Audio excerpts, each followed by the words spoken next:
Have you ever had moments where it feels like your to-do list is way longer than your arm? You're trying to manage client deadlines. You're trying to put out unexpected fires from a late project. You're responding to these 20 plus urgent emails, and you have to train a new team. You have to give performance feedback sensitively but quickly. You have this online certification course that you have to complete. You have your children's sports events and their homework that you have to help and manage, not forgetting your doctor's appointment that you definitely have to reschedule, maybe for the third time, because there's only 24 hours in a day and you haven't even squeezed in your 30-minute daily workout.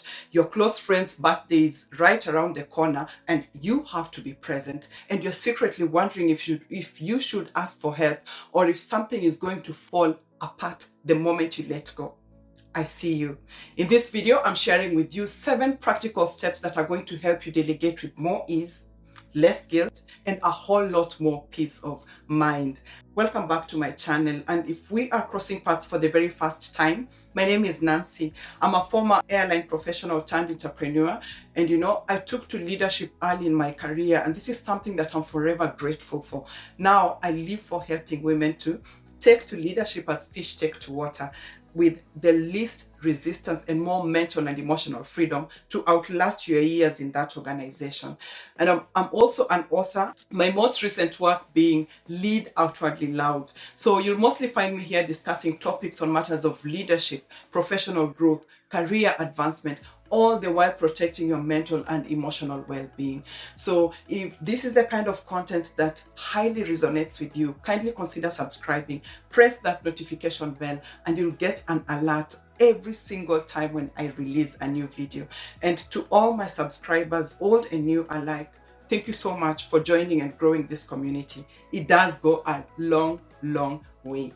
Delegation sounds easy in theory, but in real life, it's complicated, especially when you're used to holding it all together, when you're used to being the answer to every question. You're trying to prove and reassert your worth and credibility as a leader in that organization. It can feel risky. And the reality is, delegating well is more than a leadership strategy. It's actually a mental and emotional wealth investment. So if you've been struggling to let go, if you've been having a hard time in this area, this is your safe space. So let's just dive right into it. Step number 1, notice the fear behind the resistance. What does your inner dialogue look like when you're hesitating to delegate? Most of the time when you avoid delegating, it's not because the task is too complicated. Chances are high that fear is whispering in our ear. That fear of losing control, fear of being judged harshly. You're afraid that people are going to conclude that you're lazy. There's that fear that someone will not do it exactly like you. And if in the past you found yourself thinking, if I want it done right, I have to do it myself, please pull a chair. This video is specifically for you. That mindset is going to leave you exhausted. It's going to leave you overworked, overwhelmed, just not your best self. So when you don't acknowledge the fear, you're going to think that you're just being responsible. You're going to think that you're just protecting your standards. But what's happening here is that fear is quietly calling the shots. So you're afraid that you're not going to be needed anymore, or maybe it could be fear that someone else is going to outshine you when you give them too much ownership.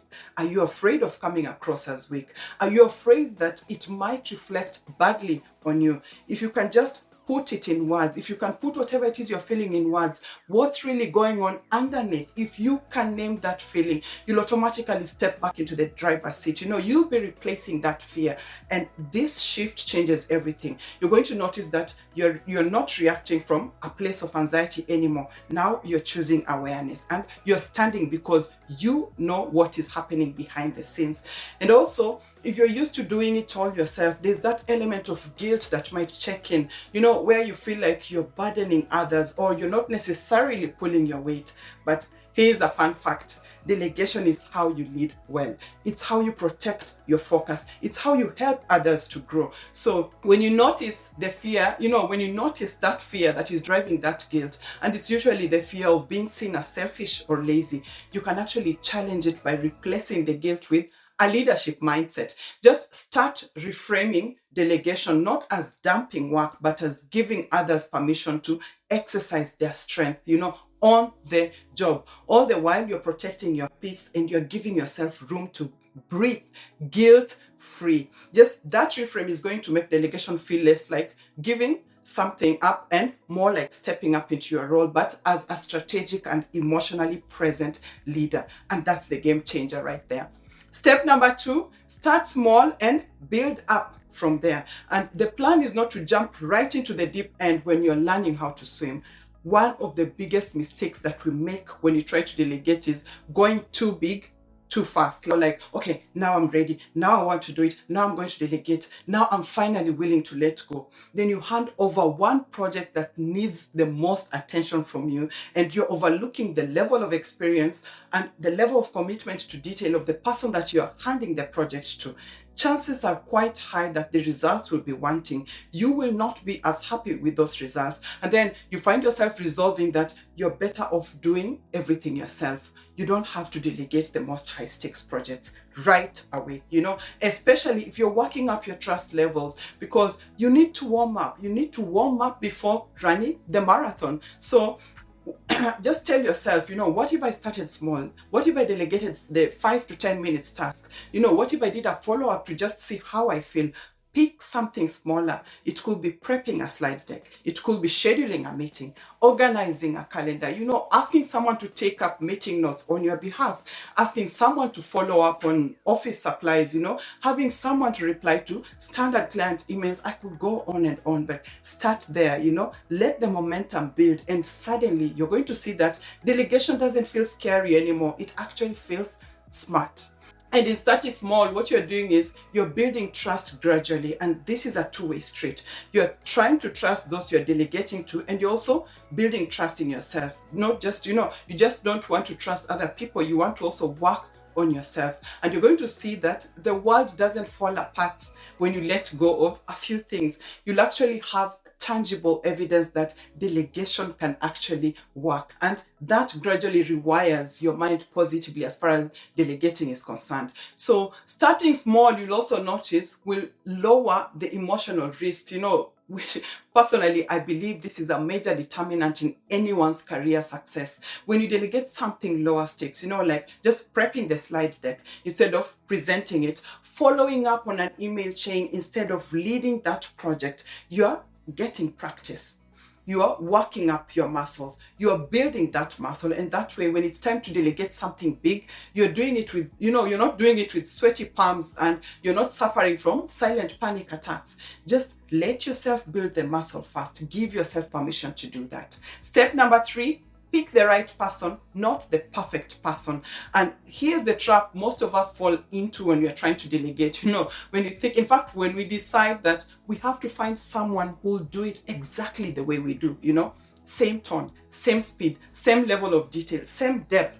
But the goal is not to clone yourself. The goal is to get the job done, and done well, with less stress on your plate. And if you ask me, perfection is a myth. It's not sustainable, and it literally robs you of your peace. So what you need is someone with great potential, someone who's willing to learn, someone who is reliable, someone who communicates well, someone who can actually grow into that task. And when you stop waiting for the perfect person to delegate to, you're going to have subconsciously freed yourself from the pressure of perfection. And you also find that you are freeing yourself from the mental pressure of trying to micromanage every outcome. You'll find that you stop editing your team members' work line by line because it doesn't match your style.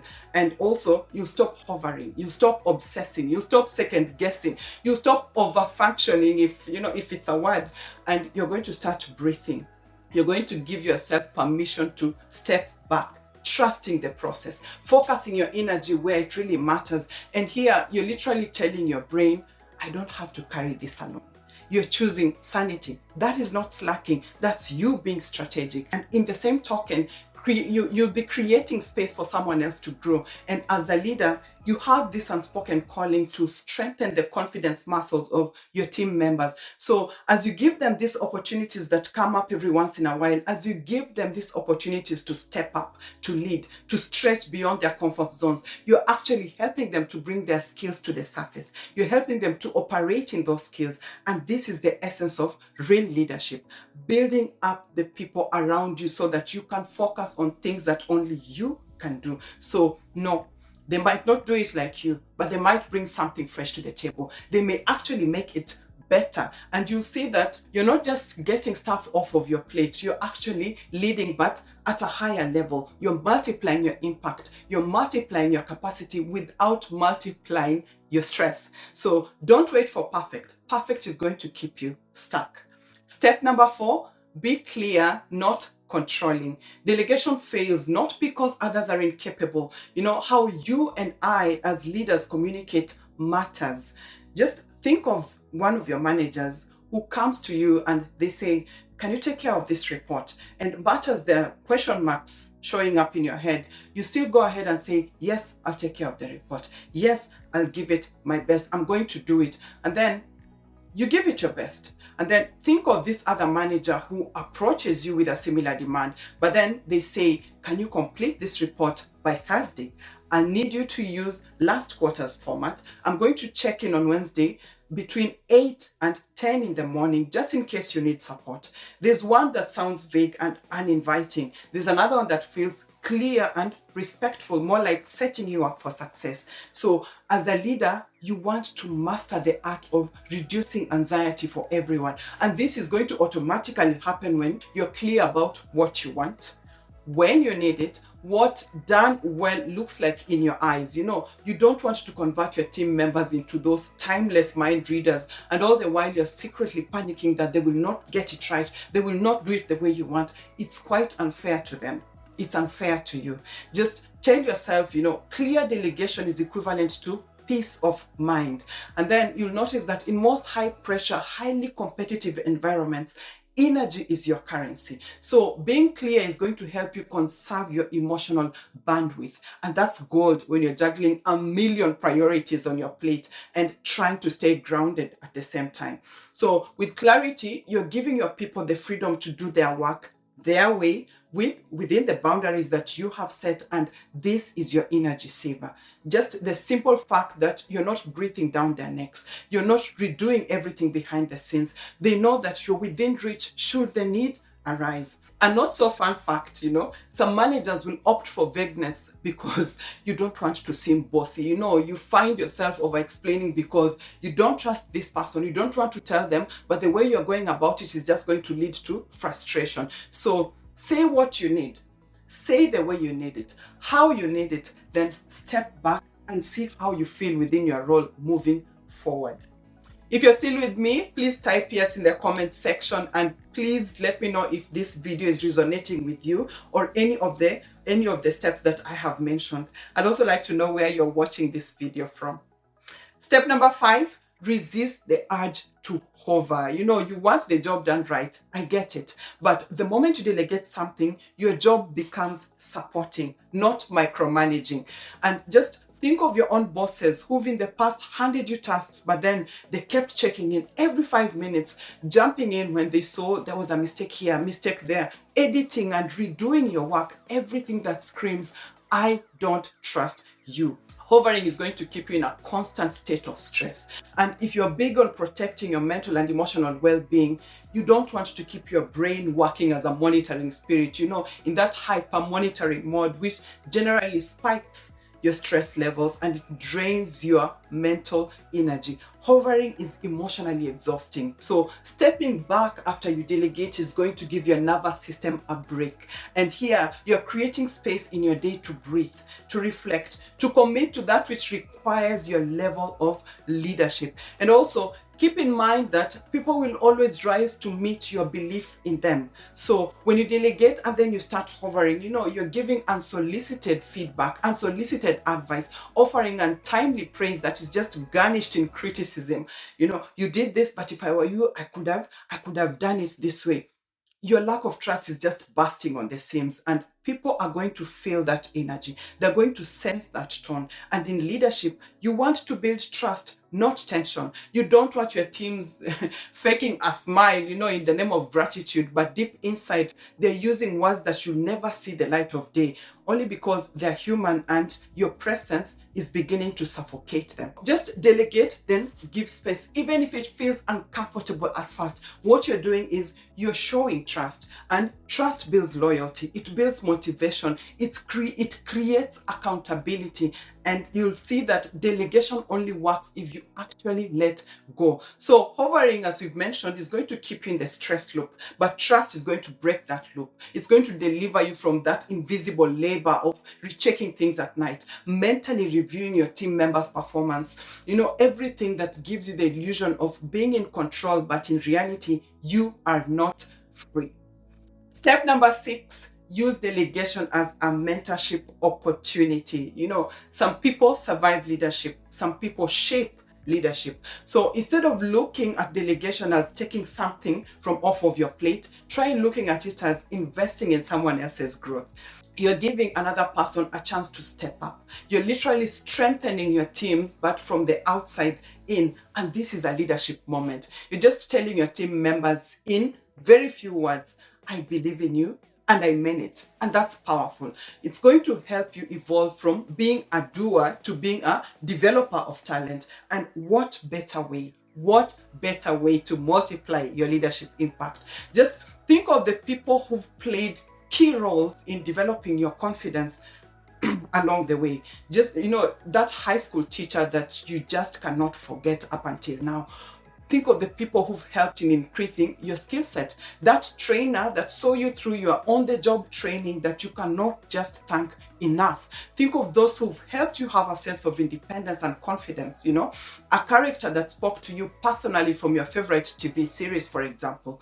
Delegation is going to give you a window to do this for someone else, to let your leadership ripple outwards. And my own mentor says it one too many times. You don't want to be the only powerhouse in the building. Life is much, much better when you create more powerhouses.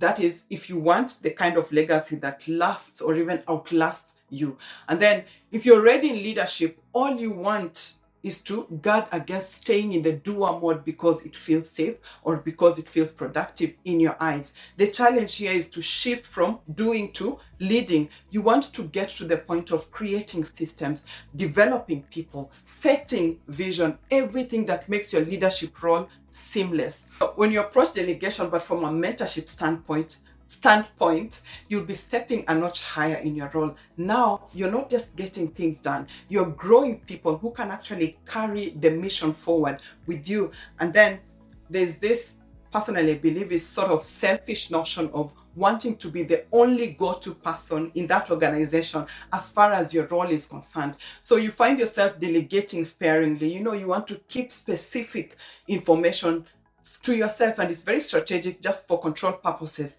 It sounds like job security, but it's actually a trap because nothing can move on without you. So you'll be blocking both your growth and that of your team members. And worse still, you'll stay overwhelmed because no one else was set up to lead in your absence. And that's a professional handicap. Delegation is your secret weapon. Look at it like that. Not just to get help, but to build help. And when you treat it like mentorship, everyone wins. The tasks get done. Everyone grows, and your impact is going to be felt all the more. Step number 7, celebrate what it frees you up to do. The next time you delegate, just take a pause. Ask yourself, what is this making room for? What am I free to focus on right now? Maybe it's rest. Maybe it's strategic planning. Maybe it's client pitch, or simply you needed space to breathe and think clearly. That's not selfish. Delegation is going to make room for you to give your highest value work. And these are the moments when you give yourself permission to reconnect with your deeper why. Thank you, Simon Sinek. Just remember what attracted you to this role in the very first place. Does it still light you up? Does it hold water? And when you delegate, you're making space to add on to those skills, to build yourself some more. Even if it means just a spoonful a day, you may have equally overlooked other aspects of your life, that make you whole, like going home on time, to have that family moment at dinner, or helping your children with their homework.